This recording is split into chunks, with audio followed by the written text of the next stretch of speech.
Assalamualaikum warahmatullahi wabarakatuh. Segala puji bagi Allah Subhanahu wa taala yang masih mempertemukan kita di pertemuan yang kedua dalam mempelajari fikih wanita.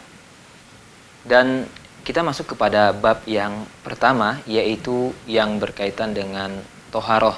Jadi sekali lagi kita ingatkan bahwa selama perjalanan kita belajar, insya Allah kita akan membahas sebanyak 12 bab.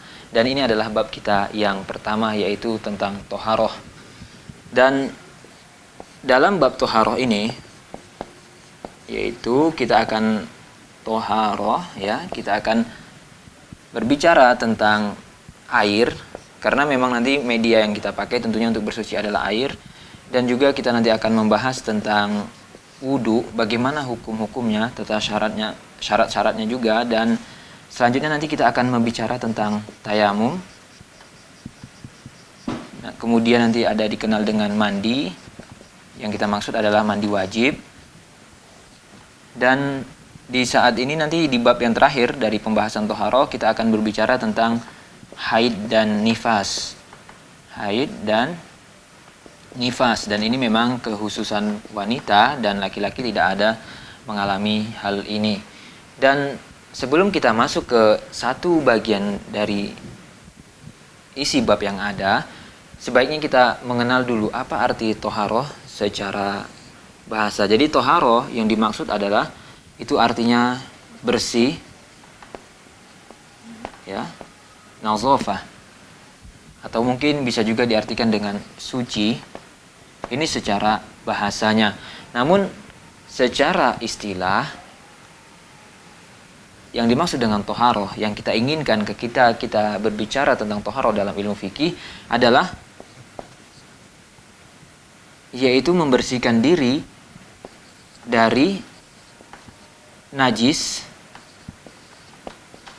dan juga dari hadas. Nah, apa itu najis, apa itu hadas, nanti kita akan bicarakan insya Allah. Dan kenapa para ulama meletakkan pembahasan tentang toharoh itu di awal bab fikih? Karena memang toharoh ini adalah syarat sah solat. Sehingga sebelum kita berbicara tentang solat, bagaimana rukun solat, apa saja tata caranya, harus dijelaskan terlebih dahulu apa itu syarat sah solat, yaitu tentang toharoh. Karena Nabi SAW bersabda, la yakbalullahu solatan bighairi tuhurin, bahwa Allah Subhanahu wa taala tidak menerima solat yang dilakukan tanpa bersuci. Sehingga kalau misalnya kita belum bersuci, belum berwudu, kemudian inisiatif mau sholat, ini udah nggak sempat lagi, atau sibuk, kita sholat tanpa bersuci, maka tentunya sholat kita tidak sah. Karena memang toharoh adalah syarat sah sebuah sholat. Dan Islam itu sebenarnya adalah agama yang bersih, dan bahkan Rasulullah SAW menyebutkan at-tuhuru syatrul iman, bahwa kebersihan itu adalah sebagian dari iman. Sehingga tidak ada alasan bagi kita untuk hidup kumuh, hidup kotor, karena agama yang kita anut itu mengajarkan kebersihan. Mungkin cukup perkenalan kita tentang makna toharoh. Sekarang kita masuk kepada pembahasan tentang air. Karena memang air adalah media yang akan kita pakai untuk bersuci, membersihkan diri baik dari hadas, baik dari najis, kita akan bersuci dengan air. Nah, air ini sendiri itu terbagi menjadi 3. Ada ulama yang membaginya menjadi 3. Ada yang disebut dengan air mutlak, ada juga yang disebut dengan air mustakmal, mungkin sebagian sudah pernah dengar. Ada juga yang disebut dengan air yang najis. Nah, apa gunanya kita mengetahui pembagian ataupun jenis-jenis air? Karena nanti dari 3 jenis ini, ada yang boleh dipakai untuk bersuci, bisa untuk membersihkan najis dan mengangkat hadas, dan ada juga yang tidak boleh. Sehingga kita akan tahu mana yang akan kita pakai dan yang akan kita tinggalkan. Kita mulai dari air mutlak. Apa yang dimaksud dengan air mutlak? Air mutlak ini adalah air yang masih tetap dalam kondisi aslinya, yaitu dalam asal penciptaannya. Kalau misalnya Allah ciptakan air hujan itu bening, berarti dia belum berubah. Memang masih dalam asal penciptaannya. Dan air mutlak ini banyak, di antaranya adalah air sumur, air hujan, air laut, sungai, danau, es, ataupun yang lainnya. Dan hukumnya air mutlak ini adalah suci dan mensucikan. Ya, sehingga dia ini boleh dipakai untuk bersuci, baik berwudu ataupun untuk melaksanakan mandi. Ini yang pertama. Kemudian yang kedua, yaitu kita pindah dulu ke air yang najis. Air yang najis berarti adalah air yang telah tercampuri oleh najis sehingga akan merubah keasliannya, tidak lagi disebut dengan air yang mutlak. Dan secara umum, kalau kita buatkan gambarnya antara air mutlak, air najis, ini kita akan dapati 4 jenis ataupun 4 model yang mereka ini berbeda masing-masingnya. Oke, kita gambar dulu. Jadi misalnya ini ada 4 bejana, atau mungkin 4 ember, atau mungkin 4 timba, dan masing-masingnya ini adalah air. Nah, anggap ini adalah air yang mutlak, masih dalam kondisi aslinya saat dia diciptakan. Dan ini kita katakan bahwa dia ini suci, boleh dipakai untuk berwudu. Nah, ada juga kondisi kedua, itu adalah air yang mutlak tapi sudah tercampur dengan sesuatu yang suci. Jadi ini bisa cairan ataupun zat yang suci. Contohnya apa? Sabun atau yang lainnya. Nah, ini akan dirinci. Kalau misalnya tidak berubah,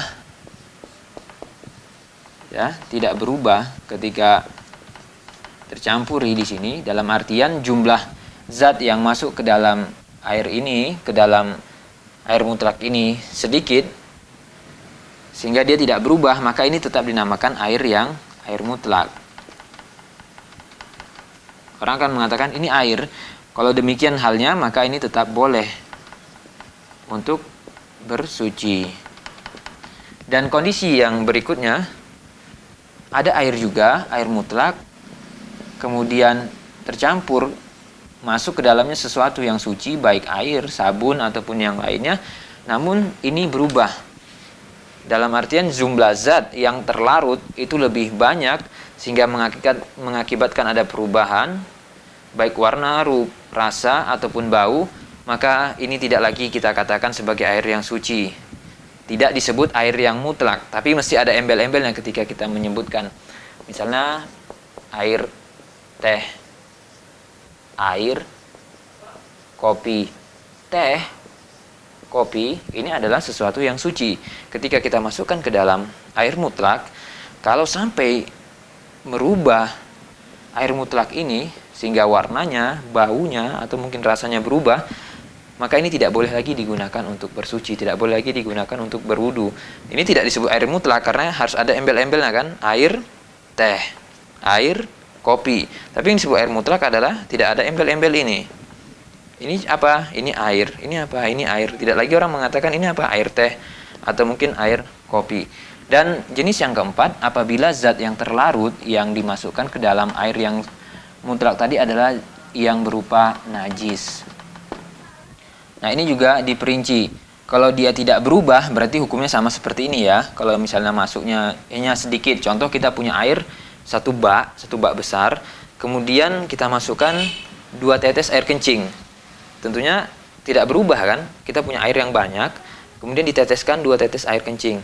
Berubah enggak kira-kira warna, bau, atau rasanya? Tidak ya. Nah, kalau dia tidak berubah, maka dia kembali ke sini hukumnya, suci. Akan tetapi kalau dia berubah, baik warna, baunya, atau rasanya, misalnya kita punya air 1 ember, kemudian kita masukkan air kencing 1 gayung. Nah, ini akan berubah, baik warna, bau, ataupun rasa, maka ini tidak boleh lagi dipakai. Tidak boleh ya. Nah, ini beberapa pembagian hukum ataupun pembagian air, mana yang boleh, mana yang tidak boleh. Jadi kesimpulannya, air yang boleh dipakai adalah air yang mutlak, atau mungkin air yang sudah tercampur dengan sesuatu yang suci ataupun yang najis, tapi dia tidak berubah, masih mempertahankan sifat aslinya. Ya, warna, bau, dan rasanya itu tetap. Nah, mungkin demikian, kita cukupkan sampai di sini dulu pertemuan yang kedua ini. Semoga bermanfaat. Assalamualaikum warahmatullahi wabarakatuh.